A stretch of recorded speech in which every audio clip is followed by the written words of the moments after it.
Xoşunuza gəlməsə də sizə bir həqiqəti deyəcəm. Arıqlaya bilmirsinizsə, səbəbi çox vaxt yediyiniz yeməklər deyil. İşləməyən bağırsaqlardır. Bağırsaq yavaşdırsa, nə diyet işləyir, nə idman, bədən yığır, saxlayır, buraxmır. Bu gördüyünüz kətan yağını çox adam sadə bilir, amma istifadə edənlər bilir ki, fərqi buradan başlayır. Səhər ac qarnına bir çay qaşığı kimyəvi deyil, dərman deyil, amma bağırsağı oyadır, şişkinliyi azaldır, qarnı yumuşaldır.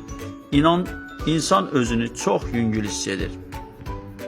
Arıqlamaq möcüzə deyil, amma arıqlayanların gizli silahı kətan yağıdır. Bir də diqqət edin dostlar, bədən təkcə bağırsaq demək deyil, qarın demək deyil, beyin də yağla işləyir. İçindəki omega yağları həm bədənə, həm başa işləyir. Ona görə istifadə edənlər deyir ki, həm yüngülləşdim, həm də daha rahat fokus oluram. Ona görə keyfiyyət məsələsi burada həlledicidir.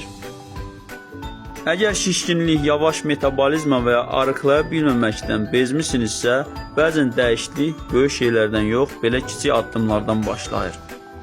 İstəyənlər yazsın, istifadə qaydasını şəxsən izah edəcəm.